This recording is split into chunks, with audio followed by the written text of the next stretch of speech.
já explorando as propriedades dos parâmetros.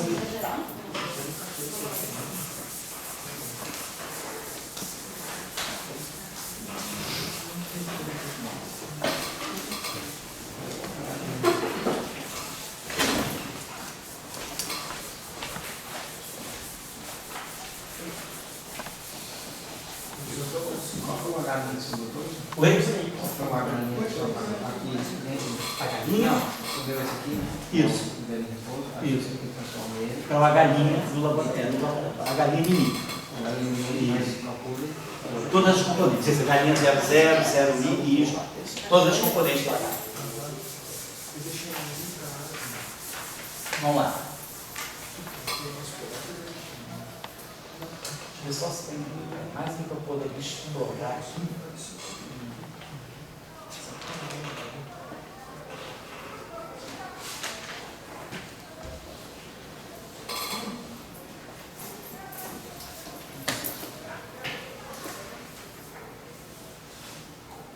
Para não ficar nada por trás. Vou ver só mais uma tarefa aí. Que é chata, mas assim, só para vocês treinarem essa parte tensorial, tá? Tarefinha chatinha também.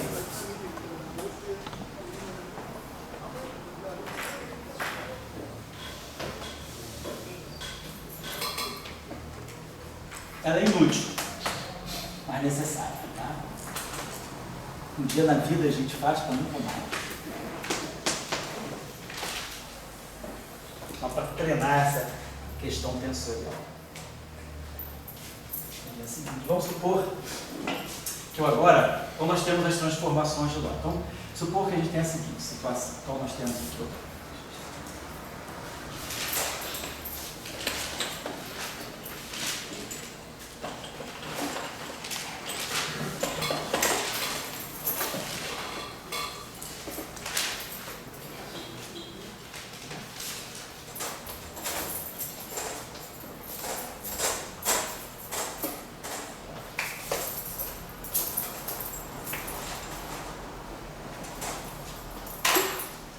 Vamos lá.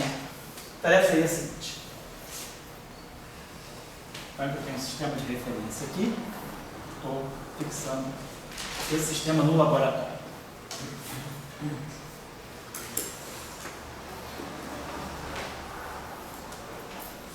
Aí agora vamos fazer a seguinte transformação. Vamos dizer que eu vá fazer uma rotação em torno do eixo do X. Vamos tratar com a seguinte situação.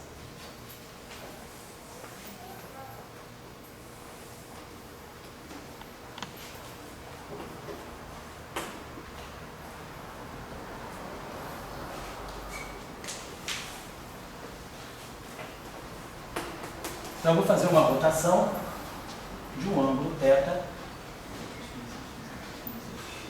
no sentido trigonométrico aqui nesse plano. Então, suponhamos que eu agora tenho esse sistema de referência aqui. Agora os eixos estão rodados. Então, eu tenho esse sistema de eixos aqui, x', y', z', difere de x, y, z por uma rotação de um ângulo θ do plano xy, no plano yz.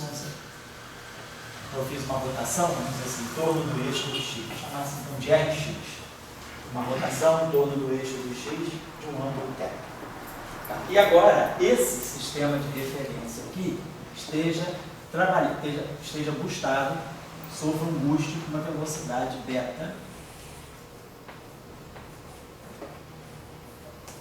referida a esse sistema de eixos aqui. Então, beta.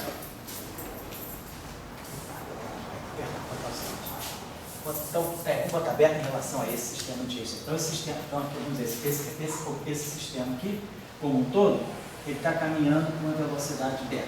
Então, eu tenho uma rotação de um ângulo θ em torno do eixo do x, do plano YZ, e o beta, um lambda, um boost, com uma velocidade beta, com essa velocidade aqui referida a esse sistema. O beta é a velocidade referida ao sistema XYZ. Então, no fundo, o que eu tenho é o seguinte, é como se eu tivesse um referencial com os eixos rotacionados, e esse referencial agora está se movendo com uma velocidade beta relativa a esse sistema. Então, já não é mais um boost puro, é um boost combinado com uma rotação. Então, o que nós temos aqui é uma combinação de uma rotação ou de um boost com uma rotação. Na verdade, eu tenho parâmetros de boost e tenho um parâmetro de rotação. Então, a minha matriz de transformação de Lorentz, no final do dia, ela vai depender do ângulo de rotação em torno do eixo dos x, ou do ângulo de rotação perto em torno do eixo dos x e das velocidades relativas. Então, é como se eu tivesse entortado o sistema de eixos e dado um boost nele. Em geral, a gente faz o boost com os eixos paralelos.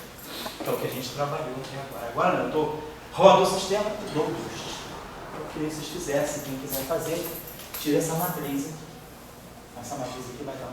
Quer dizer, é só uma questão, tudo algébrico, tudo só trabalho assim, trabalho de álgebra. Não tem, claro, uma aplicação física, mas não é o que está em jogo aqui. O que eu quero é que vocês mexam com essas estruturas aí para aprender a mexer os geradores e dos geradores chegar às transformações. Então, acho que isso aí fecha um pouco essa.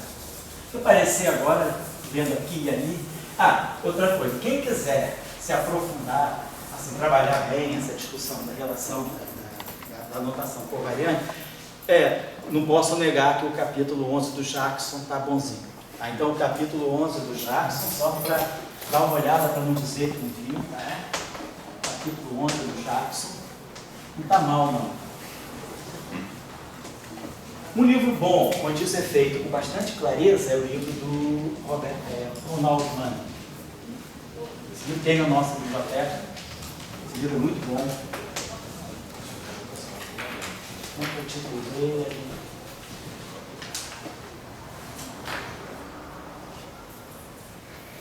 Clássico Dynamics Matemática.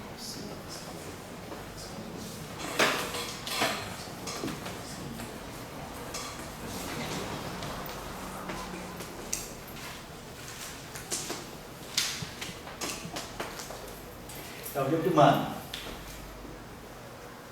Um livro bom. E depois tem um livro muito bom também, do Henri Bacri.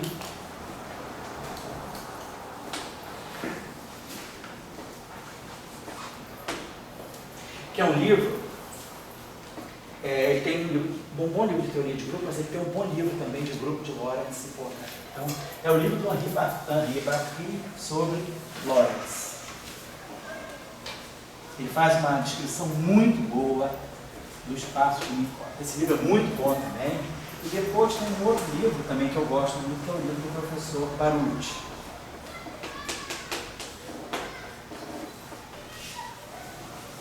O livro do Baruch é o livro, eu acho que é o livro dele de eletrodinâmica clássica e teoria clássica de campos. É um livro que fala de eletrodinâmica. Tem na biblioteca também. É um livro antigo, mas é um clássico. Eletrodinâmica e campos clássicos. Bacri. CRI. Oi? É CRI. É CRI.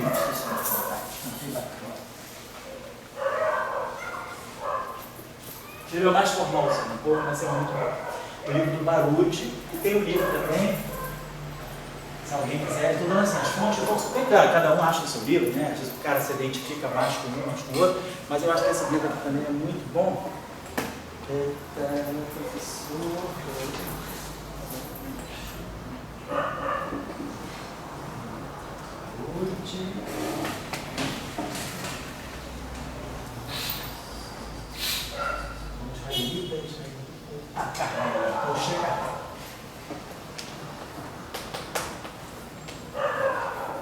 Também foi nosso professor lá na CISA, dava um curso muito bom de teoria de extensores. Baruch dava campos clássicos também, o livro dele é muito bom, ele tem bastante coisa nesse livro. O professor Carmelli tem um livro muito bom de clássico filosofia. Ele tinha me dado esse livro e eu deixei na biblioteca aqui, mas eu acho que esse livro sumiu da biblioteca, parece que acabaram devolvendo, clássico filosofia. É um livro de campos clássicos do Carmelli. Ele é muito bom porque ele explora bem a parte de eletrodinâmica, de espaço de Minkowski, e faz a relatividade geral também muito bem. O livro dele é ótimo. Esse livro, que é um livro mais, deve ser final da década de 90. Quase um pouco antes dele morrer. E esse livro foi lançado, muito bom. O livro do Baruch também é um livro excelente, o Bakri. Esses são livros bons, até o Jackson está bem honrado de estar no meio dessa gente toda. Mas eu não posso negar que acho que o capítulo 11 do Jackson está bem legalzinho assim. Você vê as coisas, dá para ver o que está acontecendo legal. O livro do Man é muito bom, é um livro assim, já eu diria de nível de graduação, mas o formalismo covariante ele fala, e ele explora bastante a parte da cinemática relativista. Eu gosto dele por isso, ele dá bastante traquejo na parte da cinemática relativista, mas ele não é um livro que explora muito o aspecto tensorial. O livro do Bakri explora o aspecto de teoria de grupo, então é um livro bom de teoria de grupo, do grupo de Lorentz. O livro do Baruch ele explora bastante o formalismo covariante em conexão com a eletrodinâmica. E o livro do Carvelli em geral, em campos clássicos, inclusive gravitação também. Então esses livros são muito bons. Outros existem. Livro bom para estudar, Teoria do Grupo de Lorentz, também, Grupo de Poincaré, é o livro do Fonda Girardi, de Trieste, né? Luciano Fonda. Esse livro também eu tinha trazido de Trieste, deixei na biblioteca, mas também eu soube que sumiu, tinha ficado no Girardi. Mas se alguém precisar, eu tenho o PDF desse livro comigo. Então, se alguém quiser, vai lá. Ele está pesado, não dá nem para mandar pelo Gmail. Se alguém for com o pendrive lá na minha sala. Esse está fácil de achar na rede. Oi? Está fácil de achar na rede. Ah, você achou na rede? Ah, então tá bom. Então esse livro é muito bom. Sobretudo, o capítulo 3 dele, que trata do grupo de Lorentz. Ele não explora a notação, ele não ensina a notação covariante. Ele já supõe que sabe tudo, mas ele é bom para discutir o grupo de Lorentz. E o capítulo 5 dele, que é magistral sobre o grupo de Poincaré. Não vamos trabalhar isso aqui no curso, mas para quem vai prosseguir na área, é bom saber bem o grupo de Poincaré. E o Sebastião, acho que usa mais Weiner, não é isso? Mas o livro de Girardi está muito bom. Está ótimo. Então, isso aqui é material muito bom também para a discussão do formalismo covariante. Eu diria que essas aqui são boas referências, tá? Olha, existem outros que vocês acham aí, tem muita coisa boa escrita. Eu estou dizendo assim, os que eu tenho mais familiaridade, que eu conheço e que, às vezes, por exemplo, esse livro do Baruch, apesar de velho, ele é insuperável, é um livro atemporal. Ele, em qualquer momento, ele é um livro que fala de coisas bem padrão mesmo e de uma maneira muito clara. Ele é um grande expositor, é um grande professor. Beleza, então... Quem quiser aprofundar essas coisas, é só assistir, tá? Então vamos lá. Agora a gente pode começar a pensar. Então vamos fazer o seguinte.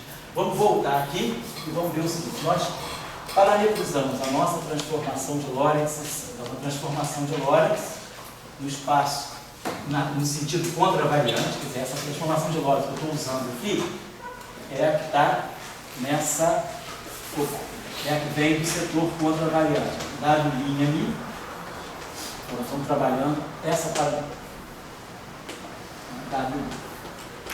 estamos fazendo essa transformação com essa estrutura de linha coluna. Bom, e aí a gente colocou, agora vou fechar, vou esquecer os elementos de matriz, vamos colocar em forma matricial. Então nós fizemos isso, sendo que essa matriz aqui pode ser exponenciada de um gerador, de um conjunto de geradores. A álgebra, né? Então isso aqui é a matriz do grupo e essa matriz aqui é a matriz da álgebra. Lembrando que a diferença entre o grupo e a álgebra é a inclusão da identidade. No grupo eu tenho o elemento identidade, na álgebra nós não temos a identidade, temos só os geradores.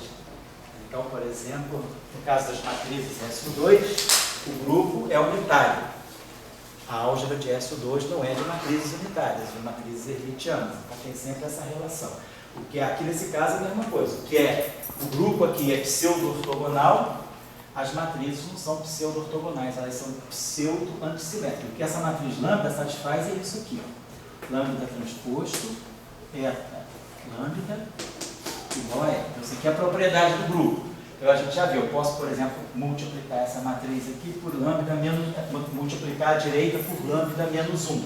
Então, se eu multiplicar a direita por lambda menos 1, esse aqui desaparece, e aqui aparece o lambda menos 1. Agora, eu multiplico a esquerda por eta menos 1. Multiplico aqui por eta menos 1, que é igual a eta numericamente, e aqui dá um eta. Então, a gente vê que o grupo não é ortogonal. Ele é pseudo-ortogonal. Ele é ortogonal nesse sentido. Se quiser, podemos escrever assim.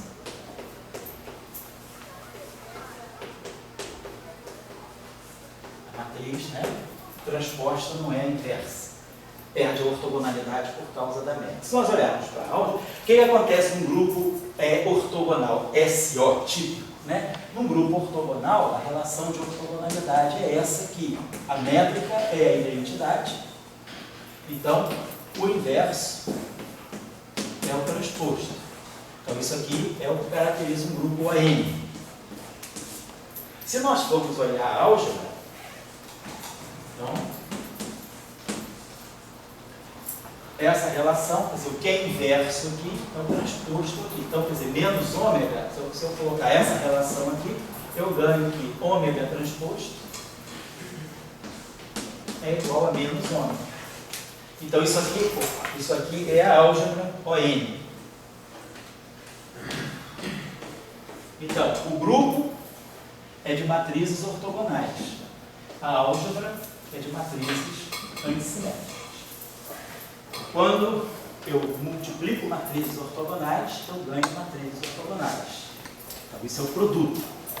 Quando eu somo matrizes antissimétricas, eu ganho matrizes antissimétricas. É a álgebra. Então, o que é o grupo é uma coisa. Então, aqui eu tenho a identidade. Aqui eu não tenho a identidade. A identidade não pode ser antissimétrica. Então, a identidade está fora da álgebra. A identidade só aparece na carona da exponencial. A identidade, ela entra aí e aí acaba com a linearidade completamente. Então, o grupo é uma estrutura não linear. O grupo, na verdade, é um espaço. Pode ser pensado como um espaço topológico, ao passo que a álgebra é um espaço vetorial dotado de uma estrutura, claro, como todo bom espaço vetorial, com uma estrutura de linearidade. Então, isso é por causa dos grupos ON. Então, o grupo é ortogonal, a álgebra é antissimétrica. Aqui é a mesma coisa, o grupo é pseudo-ortogonal. Mas se nós formos olhar a álgebra, a gente viu que a álgebra é isso aqui, ó, ômega transposto eta igual a menos eta ômega. Então, se eu multiplico aqui pela métrica inversa, eu perco a antissimetria. Então, o grupo é pseudo-ortogonal, a álgebra é pseudo-antissimétrica. Eu não tenho uma antissimetria porque a métrica não é identidade, como é aqui. Então, aqui eu tenho o grupo, aqui é o SO, vamos dizer, 1D, mas eu tenho D menos 1, tem um espaço, isso aqui vai para qualquer espaço n-dimensional, como SO 1D menos 1, e aqui eu tenho a álgebra SO 1D menos 1. Então, eu tenho matrizes D por D, pseudo-ortogonais, e matrizes D por D, pseudo-antissimétricas. Então, só para ter cuidado, porque às vezes a pessoa não está muito acostumada, as propriedades do grupo não são as mesmas que a da álgebra. Por exemplo, as matrizes de Pauli. As matrizes de Pauli geram a álgebra SO2. Então, uma transformação de SO2 é uma transformação desse tipo. Aqui um ângulo de rotação, aqui um versor do espaço, né, de coordenadas, aqui as matrizes de Pauli. Então, isso aqui é uma transformação típica de SO2 em forma 2 por 2. Então, isso aqui é o grupo SO2. A álgebra SO2 é a álgebra das matrizes sigma, das matrizes de Pauli. Então, essas matrizes aqui não são unitárias, são hermitianas. Essas matrizes aqui são unitárias. A unitariedade aqui, o fato de S dada ser S menos 1, se eu agora digo que S, boto esse I aqui para poder botar a hermeticidade, se esse S é o I ômega, então, ao colocar essa relação aqui, eu tenho que menos I ômega dagger é menos I ômega. Então, ômega dagger é ômega, ou seja, o grupo SO2 é o grupo das matrizes unitárias, um determinante 1. A álgebra SO2 é a álgebra das matrizes hermitianas. Quem multiplica duas matrizes hermitianas não ganha uma matriz hermitiana, a não ser que elas comutem. Então, o produto de matrizes hermitianas não é em geral hermitiano, mas a soma é. O produto de matrizes unitárias é unitário. Então, a álgebra, o grupo é de matrizes unitárias com produto. A álgebra é das matrizes hermitianas com a soma. Então, a operação que está envolvida na álgebra é a operação soma, linearidade. A operação que está envolvida no grupo é o produto, não linearidade. Só para acabar essas coisinhas. Bom, então, deixa eu fazer isso que eu preciso colocar aqui.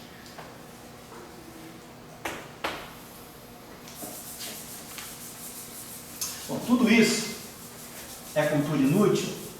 Tem alguma relevância? Tem alguma relevância se a gente quiser levar a sério a descrição relativista, né? A gente vai ter que fazer, estudar eletrodinâmica ou qualquer outra teoria dentro da formulação relativística, vamos dizer, mais completa possível. Então, a gente é bom saber todas essas propriedades, né?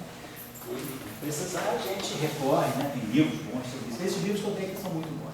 Então nós estamos trabalhando nessa colocação, nessa parametrização. Então, aqui nós temos a álgebra das matrizes pseudo-ortogonais,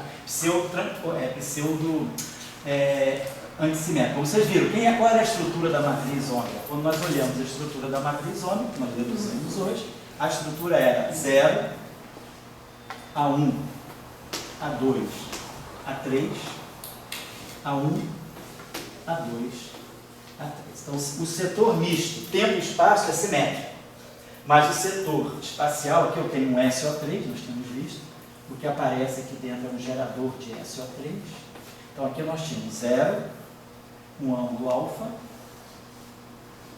menos beta, menos alfa, 0, gama, beta, menos gama. Então, nós temos uma matriz aqui, com 3 ângulos de Euler, que é a matriz de SO3, e os 3 bustos. Então, essa é a estrutura. E aí nós expandimos essa matriz numa base de 6 matrizes geradoras. Isso agora é que é importante para nós. Aqui.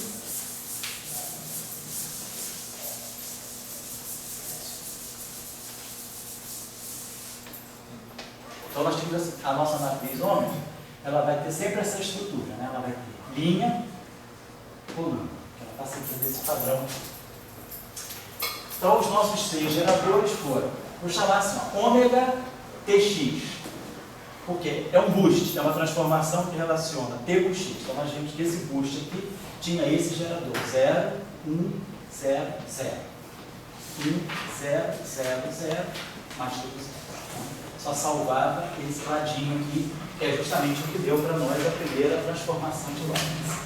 Depois nós pegamos o gerador ômega TY. Então eu vou colocar esse índice aqui para indicar aonde eu estou fazendo a transformação. No hiperplano TX ou no plano TY. Então essa transformação, segundo gerador, é 0, 0, 1, 0. 0, 1, 0. E aí aqui tudo 0. Então é o segundo gerador. Tá bem? Limpinha a notação, 0.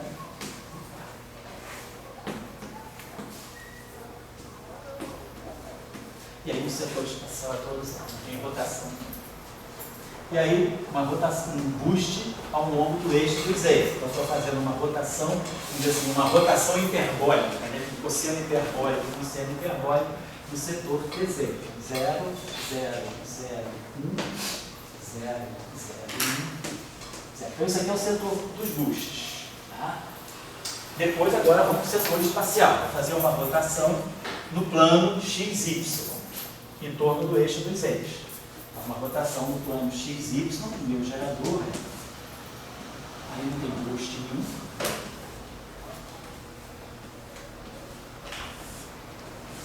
Aí a gente vai 0, 0, 0.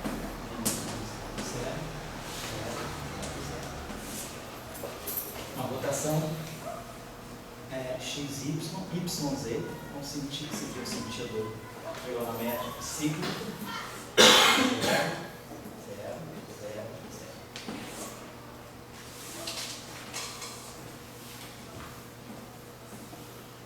Rotação no plano YZ. Então, 0.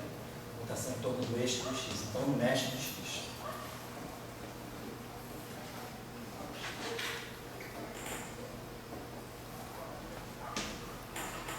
Só acoplei y com z, z com y. Uma rotação no plano zx, uma rotação trigonométrica em torno do eixo dos y. Então, são os 6 geradores, a estrutura da álgebra de Lie do grupo de Gauss. Nós temos esses 6 geradores.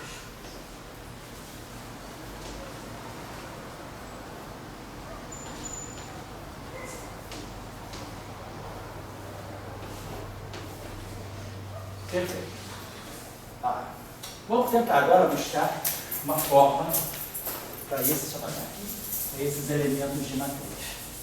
O que nós vamos fazer a seguinte conexão? O que nós sabemos de SO3? Quando nós estudamos o grupo SO3, né, nós fazemos uma operação no espaço 3 minutos, só para a gente colocar aqui rapidinho, 5 minutos mesmo. SO3.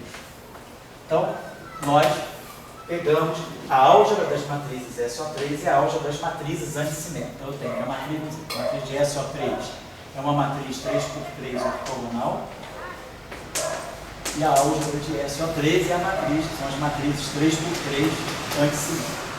Então, qualquer matriz antissimétrica 3x3 tem essa estrutura, diagonal 0, então aqui alfa 0, menos alfa 0, alfa beta, deixa eu botar menos beta aqui, gama aqui, menos gama aqui. Então isso aqui é a mesma aquela estrutura, os geradores 0, 1, menos 1, está tudo. Primeiro gerador está aqui. Segundo gerador é o gerador do gama. Terceiro gerador é o gerador do beta. Posso até chamar só para colocar aqui beta, gama, que era o terceiro ângulo, menos gama. E aqui eu chamo de beta. Então, rotação em torno do eixo dos eixos, uma rotação em torno do eixo dos y e uma rotação em torno do eixo dos x. São esses 3 geradores aqui.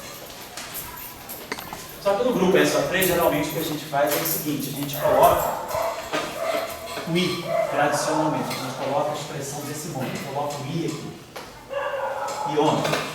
Ou seja, se eu coloco um i aqui, na verdade eu estou multiplicando, na verdade, quer dizer, eu fiz isso, o que eu tenho é isso. Então eu tenho uma matriz de SO3 com esses geradores, tudo né? Aqui.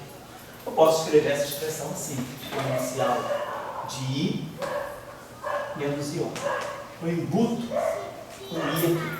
I menos I dá 1. É só para poder dizer que essa matriz aqui, ela tem caráter de unitariedade. Tem um I aqui, e o gerador fica puramente imaginário. Então, quem é essa matriz aqui? Ômega. Então, daqui para frente, nós vamos chamar a matriz ômega para nós, vamos fazer isso. Eu posso chamar o seguinte, vamos dizer que eu faço assim.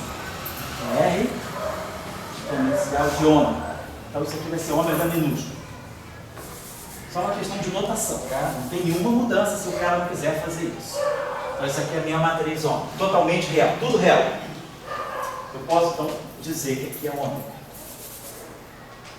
E aí eu imputo esse menos. Então, daqui para frente eu vou trabalhar assim. Daqui para frente, quer dizer, o que a gente adota é que a matriz de SO3 tem essa estrutura exponencial de ômega, onde o meu gerador ômega é dado, são essas 3 matrizes aqui, os 3 geradores. Os ômegas são.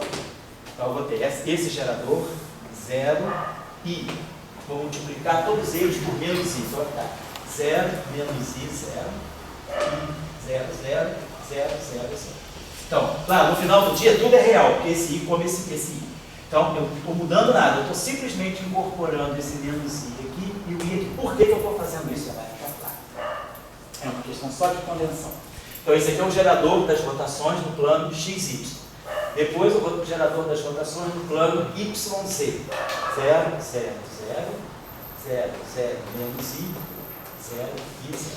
Estou multiplicando esse cara aqui por menos i, que é o primeiro. Multipliquei esse cara por menos i, vou multiplicar esse cara aqui por menos i. A rotação agora no plano, a rotação em torno do eixo dos y, rotação no plano x, sempre zx. 0, 0, aí aqui fica i, 0, 0, 0, menos i, 0, 0. Então esse é o padrão que nós adotamos para parametrizar a SO3. Nós começamos com tudo real, mas depois, só porque a gente gosta de trabalhar com representações unitárias, né? E matrizes hermitianas, se vocês observarem, essa matriz aqui é hermitiana. Então, esses 3 geradores, então essa matriz aqui sendo unitária, né? R da águia sendo R menos 1, então R da águia exponencial de menos I ponto. isso aqui, ó. R dado. R é menos 1, exponencial de menos I1. Então, os geradores agora são matrizes hermitianas, são esses ômegas aqui. Isso que a gente está fazendo, nada mais do que isso. Pura convenção. Botei I com menos I e resolvi a questão. Por que é bom fazer isso? Porque se eu chamar isso aqui de ômega 1, isso aqui é o ômega 1, uma rotação em torno do eixo do X. Não, rotação, desculpa, ômega 3. Isso aqui é uma rotação em torno do eixo dos 6. Uma rotação do plano X. Então vamos chamar isso aqui de matriz geradora ômega 3. Uma rotação em torno do eixo dos 6, uma rotação no sentido trigonométrico do plano X. Esse aqui, uma rotação em torno do eixo do X, ou uma rotação no sentido trigonométrico do plano YZ. Vamos chamar isso aqui de ômega 1. E esse aqui eu estou rodando em torno do eixo dos Y, uma rotação no plano ZX. Então vamos chamar isso aqui de ômega 3. Então esses são os 3 geradores de S. Então você está observando o seguinte, que essas matrizes, elas têm um elemento, eu posso escrever desse modo. A matriz I. Esse designa a matriz ômega 1, ômega 2 ou ômega 3, ou seja, a matriz que faz a rotação em torno do eixo do X, do Y e do Z. O elemento dela, JK, ele é dado por menos I, epsilon e JK, o epsilon de Leibniz. Então, se eu pegar para a matriz ômega 1, elemento 2, 3, ômega 1, elemento 2, 3, menos I. Ômega 1, elemento 3, 2, I. Se eu pegar a matriz ômega 2, essa aqui é ômega 2, né? Matriz ômega 2. Matriz ômega 2, elemento 2, 3. Não, essa aqui é a matriz ômega 2, elemento 1, 3. Então eu teria ômega 2, elemento 1, 3. Está dando I. Isso aqui teria que ser menos I, epsilon 2 e 3. Epsilon 2 e 3 é menos 1. O bate fica certinho. Então essa expressão aqui é uma expressão geral. Ela me dá o elemento de matriz de qualquer gerador de SO3 nessa prescrição aqui. Rotação em torno do eixo do X, rotação em torno do eixo do Y, rotação em torno do eixo do Y. Então, os geradores são puramente imaginários, mas as transformações são reais, porque tem o I. I, que está do lado de fora do ômega, come todos os I's que estão dentro do ômega. Então, eu não perdi a realidade do grupo. Eu só estou simplesmente passando de matrizes que não eram unitárias, que eram ortogonais, para matrizes unitárias. Matrizes que não eram hermitianas, que eram assimétricas, para matrizes hermitianas. Só isso. Fisicamente não fiz nada, botei I menos I. Simplesmente disse que 1 é I menos I. Só isso. Essas matrizes satisfazem essa relação. E o que é interessante delas é isso aqui. É que ômega I, comutador com ômega J, se vocês fizerem o cálculo explícito aí, isso dá para nós. I, epsilon, I, J, kappa, claro, soma em kappa, ômega K. Que é justamente a relação que define os geradores de SO2. Isso é uma forma 3x3 das matrizes SO2. Se vocês olharem a mesma relação para as matrizes de Pauli, sigma I sobre 2, sigma J sobre 2, na I, epsilon de J kappa, sigma kappa sobre 2. Então, o que são essas matrizes aqui no espaço bidimensional? Quer dizer, essa aqui seria o análogo tridimensional das matrizes de Pauli. Elas fecham a álgebra SO2. Nessa representação aqui, Alexandre gosta do J, né? Então, nessa representação aqui, J é H cortado, momento angular, é H, spin, então, é H cortado, sigma sobre 2. Então, o spin é H cortado sobre 2. Nessa representação aqui, o spin é H cortado vezes essas matrizes ômega. Ômega 1, ômega 2, ômega 3. O spin é 1. A gente usa então essa notação porque aí a gente associa exatamente o H cortado com o spin. Quer dizer, aqui fica H cortado sobre 2, sigma.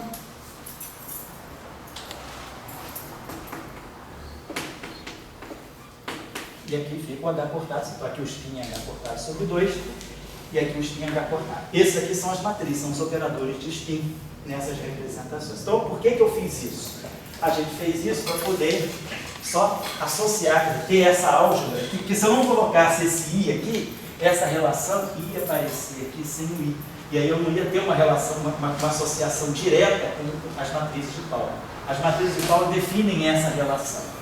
Então, para que eu encontre análogos 3x3 das matrizes de Pauli, eu preciso incluir esse. Então foi por isso que nós incluímos o I, que aí fica a mesma álgebra. A álgebra está aqui, ó, IFJK e IFJK. Então, estou falando da mesma álgebra S2 em versão 2x2 e versão 3x3. Então, isso, então, por isso que a gente agora pegou isso aqui assim. Então, no caso de essa, eu já estou. Olha, acho que eu acabei isso aqui. Então, na próxima aula, o que nós vamos fazer vai ser já a partir daqui. Hoje é dia, né? Dia 16. Passa aqui. Vou aqui, eu só vou botar aqui na aula do dia 7 de outubro, que eu acho que é uma quarta-feira, mas aí o Léo, que é o monitor, vai dar aula para vocês. A gente vai definir o assunto, porque eu vou ter que ter uma coisa fora, mas aí o Léo vai ter, não vai ter aula quando eu tiver, semana que vem, se Deus quiser, eu estou aqui.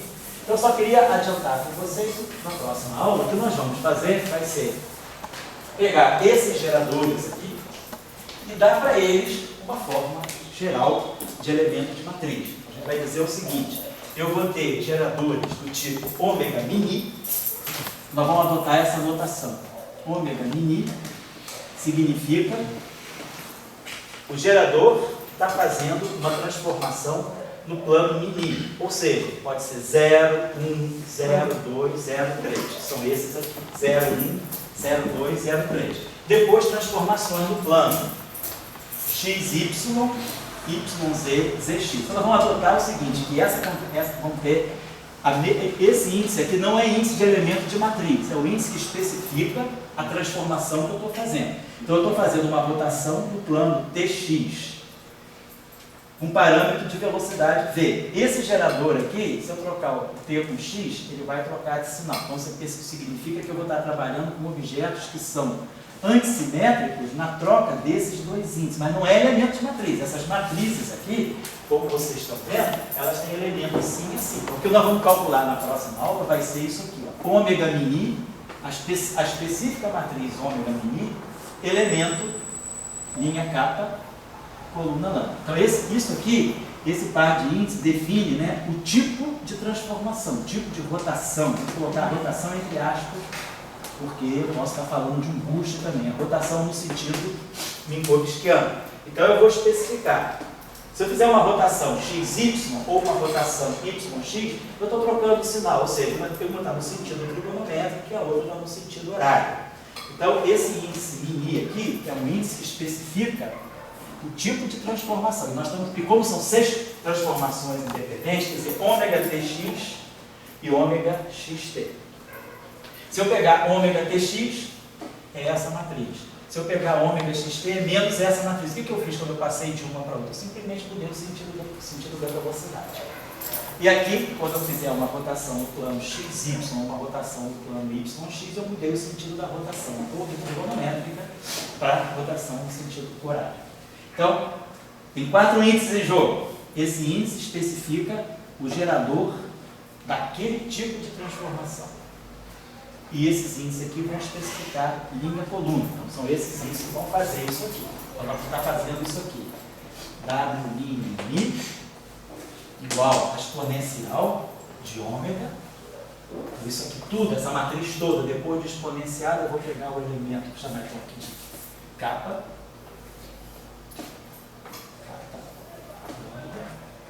É isso que nós estamos fazendo. Agora, só que essa matriz ômega, ela tem várias matrizes. Eu posso expandir isso aqui como sendo um parâmetro ATX vezes a matriz ômega TX.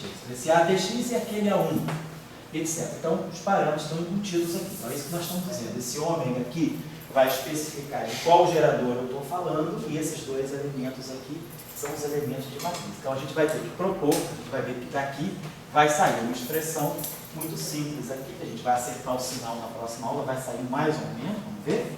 E aí vai sair alguma coisa como sendo delta de capa mi, eta de mi lambda, menos eta de mi lambda, delta de capa mi. Vamos acertar esse sinal na aula que vem e vamos depois colocar o i. Na verdade, o que a gente vai fazer, convenção também, é pegar a matriz lambda, que nós estamos escrevendo assim, e fazer o que nós fizemos para SOP, vai ficar tudo igual. Para eu poder pegar o setor espacial de Minkowski e identificar exatamente com SO3. Então eu vou fazer o seguinte, vou botar aqui um I e aqui vou botar um menos I. E vamos trabalhar com isso. Então depois no final de tudo vai aparecer um I ou menos I. Vamos acertar. Então na próxima aula nós vamos ter a seguinte agenda. Nós vamos trabalhar os geradores. Dos geradores nós vamos trabalhar a álgebra para mostrar aqui. A álgebra de SO3 é exatamente igual à álgebra de SO2, porque nós mostramos agora, mesmo com SO3 e SO2, né? Essas matrizes aqui me davam a álgebra de SO3. Isso aqui me dava I, epsilon, JK, ômega K. SO3. E as matrizes 2 por 2, de Pauli, sigma I sobre 2, sigma J sobre 2, estavam me dando I, epsilon, JK, sigma K sobre 2. Então, essas matrizes aqui me dão SO2 e essas matrizes aqui me dão SO3. SO2, SO3. No caso de Lorentz, vai ser um pouquinho mais elaborado, vamos entender por quê. Nós vamos ter que SO13, que é Lorentz, ele não vai ser um SO2 aqui. Ele vai ser a soma, a álgebra vai ser a soma direta de duas transformações SO2. Então aqui eu tenho um spin. No caso de Lorentz, nós vamos ver que vão aparecer dois tipos de spin. Vai haver um entrelaçamento dos geradores aqui e nós vamos ter que diagonalizar essa álgebra. Então nós vamos precisar, na aula que vem, trabalhar os elementos de matriz, tirar a relação algébrica que dá a álgebra de Lie de SO13, diagonalizar a álgebra de SO13 para chegar na álgebra de 2SO2. Feito isso, nós temos identificadas todas as representações irredutíveis de SO2. Então a gente vai saber o que é um escalar, o que é um spinor de Weyl-Left, o que é um spinor de Weyl-Wright, o que é um spinor de Dirac, o que é um spinor de Majorana, o que é um elko, o que é um vetor, o que é um tensor, o que é um tensor antissimétrico, o que é um tensor, o que é um vetor espinorial, o que é um tensor espinorial. Então, a partir dessa álgebra, a gente vai ter todo o universo de transformações do grupo de Lorentz. E a beleza da teoria de grupo está um pouco aí, né? Porque nós descobrimos isso tudo por uma representação. Quem deu origem a tudo para nós foi a luz. A luz é o fóton. O fóton, ele senta, ele escolhe uma representação especial do grupo de Lorentz. Então, toda a física do eletromagnetismo, ela está aqui, o fóton está aqui e o elétron está aqui. Aqui estão o elétron e o pósitron. Então, o elétron, aqui está a parte de matéria do eletromagnetismo e aqui está a parte de radiação do eletromagnetismo. Então, o eletromagnetismo, ele me mostra, assim, a gente descobre o elétron, descobre o grupo de Lorentz pela representação, não pelo abstrato. Mas depois que a gente percebe a coisa, a gente percebe, mas essa representação, esses objetos são simplesmente uma revelação de algo muito mais complexo que existe, de algo muito mais completo, que é o grupo de Lorentz. Aí, a partir daí, a gente começa a ver muitas outras coisas, o spin 2, o graviton. Então, o que é interessante, às vezes, dessa metodologia aqui, da teoria de grupo, né, da simetria na física de altas energias e na matéria condensada também, é que você percebe uma estrutura. Você tem acesso direto a essa estrutura. Então, vamos dizer assim, essa estrutura, ela é uma realidade para você. Vamos dizer, ela é uma realidade observada. Aí, que é o caso da luz. Aí a gente percebe que essa realidade observada, ela é simplesmente parte de algo muito mais complexo e abstrato. Existe algo, então existe todo um espaço aqui muito mais abstrato, que incorpora, como caso muito especial, essa estrutura, essa realidade observada. Então, essa realidade observada deve fazer parte de uma outra realidade que eu não observei. Então, aqui tem um mundo a explorar. E aí, quando eu vou, esse mundo a explorar, ele me prevê muitas coisas. Ele me prevê a existência de muitos objetos que eu não vejo aqui, mas que a existência desses objetos me permite ver que, se eles existem, e a simetria é importante para eles, essa simetria me diz, não, eles existem, mas tem mais coisa com eles que nós não estamos vendo. E aí você faz a previsão. É por isso que a gente prevê partículas, a gente, o Dirac previu o pósitron, previu o antipróton, Pauli previu o neutrino, e a gente foi prevendo. Hoje a gente prevê as partículas supersimétricas, hoje a gente prevê as partículas de matéria escura. Na matéria condensada, foram previstos os férmions de Majorana, que foram encontrados, foram previstos os férmions de Weyl, que foram encontrados na matéria condensada. Por isso, a gente tem, a teoria de grupo é importante por isso, você vê algo, e aí aquele algo te revela uma simetria. Aí, se aquele algo te revela aquela simetria, você vai pela teoria de grupo, expande aquela simetria ao máximo. E aí você descobre que ela tem tudo, inclusive aquilo. E aí esse tudo é um mundo novo. Então é esse tipo de, vamos dizer assim, de pensamento, né? Vamos dizer assim, dialético entre o abstrato e o real, que a teoria de grupo fornece para nós e que tem dado muito certo. Foi a ideia inicial lá de Wigner, né, do Dirac, né? E que basicamente foram os dois caras que levaram à frente esse método, né, matemático da teoria de grupo com as simetrias para você perceber aonde você não está vendo a partir daquilo com o qual você tem acesso. Então, se eu consigo ver o elétron e o fóton, e eles têm nas equações de Maxwell uma simetria mais ampla, essa simetria vai me levar ao pósitron, essa simetria vai me levar ao graviton, essa simetria vai me levar aos quarks, essa simetria vai me levar aos áxions, vai me levar à matéria escura, vai me levar a tudo. Então, eu acho que é esse tipo de coisa que a gente tem que perceber. E esse raciocínio não é só um raciocínio da nossa área, é um raciocínio que a física de matéria condensada também já incorporou, e a física nuclear também. Através, por exemplo, de supersimetria, foram previstos uma série de nuclídeos exóticos também. Eu acho que é importante a gente incorporar um pouco esse pensamento, né? E essa ideia de que o abstrato que aparece a partir de um real, ele gera uma realidade, que pode ou não ser observada, mas já virou realidade. Quer dizer que partícula supersimétrica é uma realidade. Por que construiu o LHC? Por que gastou tanto? Para, inclusive, medir elas. Se elas vão aparecer ou não, é um problema da natureza. Mas elas já fazem parte da realidade da física, do espaço psicológico, do espaço intelectual que a física construiu. E ela construiu isso a partir de quê? A partir da simetria de Lorentz.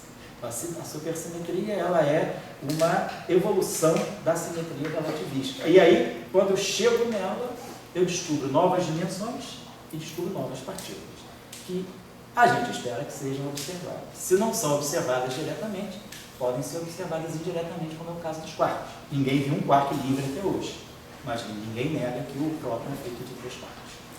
Então a gente começa a trabalhar dentro dessa nova visão da física, né? O real gera um abstrato, esse abstrato gera um espaço novo de uma realidade virtual, e essa realidade virtual, ela pode ou não se incorporar à natureza, mas ela se tornou real. E aí a natureza, que é a natureza para nós? Né? 26% de matéria escura, 70% de energia escura e míseros 4% do que a gente vê e mede. Então a natureza é 96% escura, 4% acessível. Mas a gente está falando de 96% de uma realidade que a gente não tem acesso. Mas a gente está falando dela. Qual astrofísico não está interessado na matéria escura? Qual físico de partículas não está interessado nas partículas supersimétricas? Tudo isso a partir de uma realidade que a gente criou a partir de poucas coisas que a gente observou. A gente observou o elétron, acabou, o elétron e o fóton. Esse é o que eu tinha, isso que Dirac tinha em 1928 e 1938. O elétron e o fóton, acabou-se. E aí a cabeça dele rodou, funcionou e ele percebeu próton, antipróton, positron, e aí as coisas foram caminhando. Mas a partir de uma observação simples e de uma simetria. O que é importante é a simetria. É a simetria que te faz essa ponte, né, para essa grande viagem, né, que te leva para outro mundo, aí te expande o universo. O universo é tudo, inclusive o que você vê. Então é um pouco essa visão e essa teoria, essa metodologia traz para nós. Bom, então tem um bom trabalho aí e a gente se vê, se Deus quiser, na quarta-feira para trabalhar, executar essa tarefa. Aí finalmente a gente vai trabalhar o grupo de lá.